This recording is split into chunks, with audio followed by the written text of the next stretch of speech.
People have said to me many times, why don't you have bodyguards, or do you have bodyguards? And I say, well, absolutely bloody not. Because what is a bodyguard? A bodyguard is a physical expression of a mental state. And that mental state is, I accept that something could happen to me. I accept that I could be killed, or this could happen to me, or that could happen to me. Therefore, I need protection. This guy in a dark suit and glasses. I don't accept that. Because once you accept into your sense of reality that things could happen to you, then they're far, far more likely to happen. Because you are creating the energetic mental state in which they can manifest. I don't accept that that can happen to me, and if it can't happen to me, I don't need bloody bodyguards, thank you very much.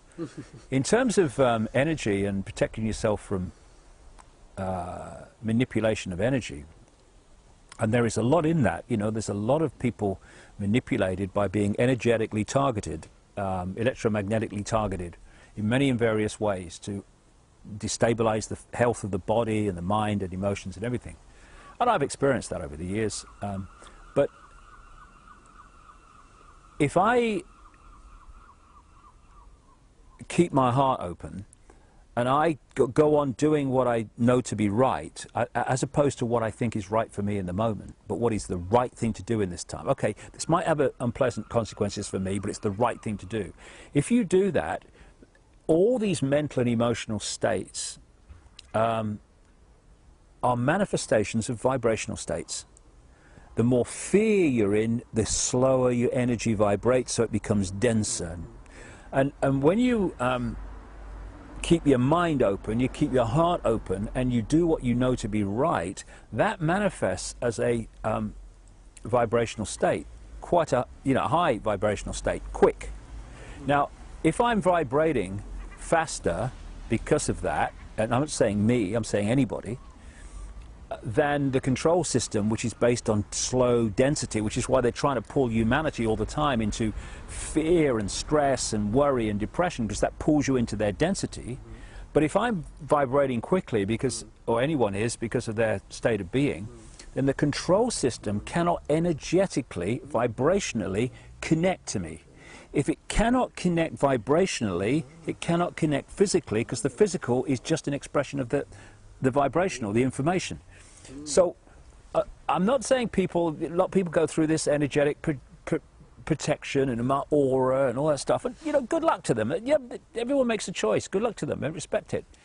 But if you in any way become obsessed with protection, what you're saying is, I accept something can happen to me. In which case you're creating an energetic environment in which it could well happen to you. I don't accept that. So I don't protect myself. Why? Because I don't need protecting. Wow, it's incredible. So you're virtually like invisible for them. Well, they can see me, but vibrationally invisible, in the sense that they can't lock in. If you can't lock into you vibrationally, they can't lock into you physically. Wow.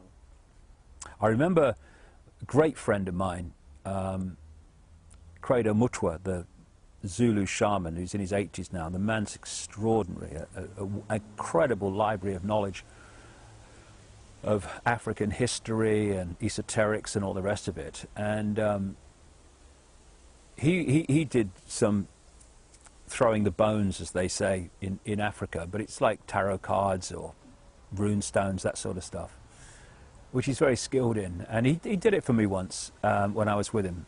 I'm going to see him again soon. And he said, they've tried to kill you many times. He said, but they can't do it. And I thought, oh, that's interesting.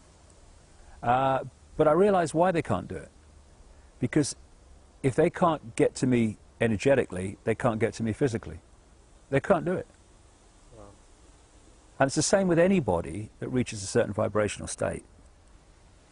They can't.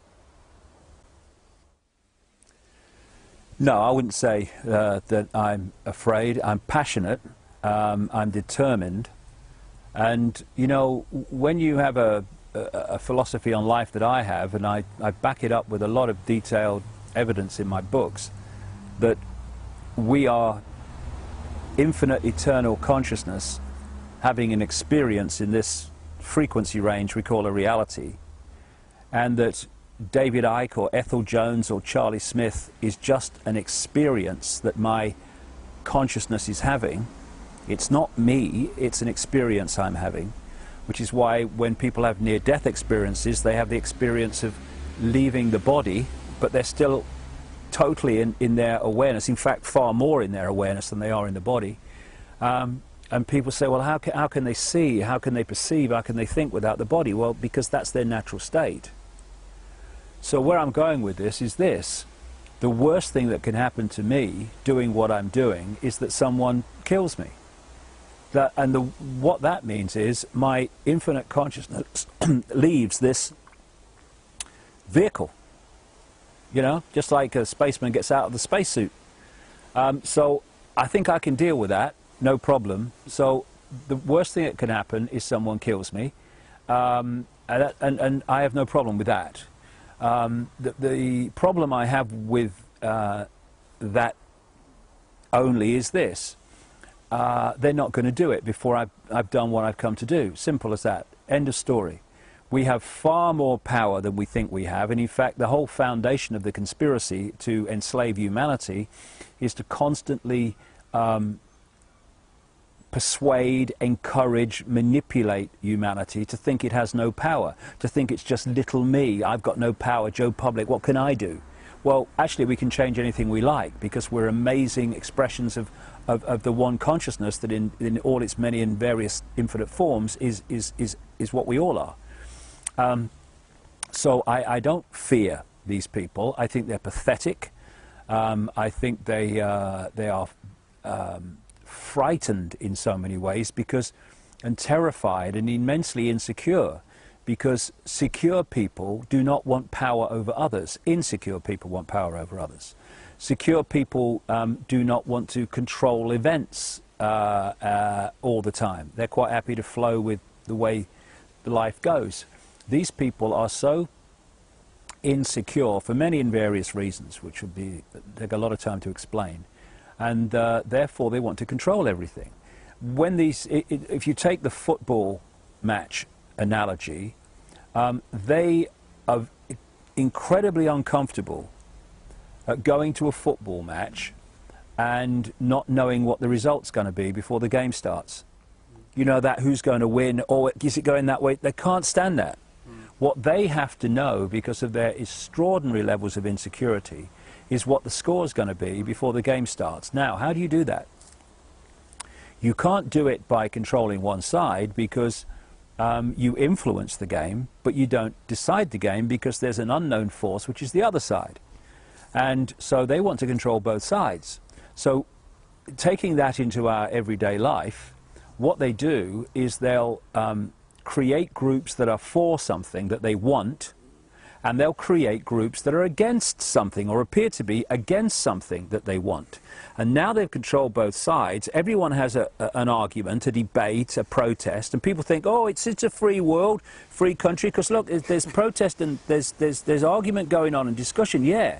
But they know what the blooming outcome's going to be. The side that is pressing for what they want is the one that's going to prevail. So this is how it works. And what they don't understand, therefore, because they do not have the capacity for that because of their own state of being, they do not understand or know how to handle people who are not in fear, either of them or death or any of it. They can't handle that because they can't understand it, because that's not where they're at. And so it's interesting that in some of their writings, some of the documents that have come to light, they talk about the great danger to their plan of what they call maverick people. People who are not frightened of them, people who are not programmed by the system to think and see the world the way the system wants them to.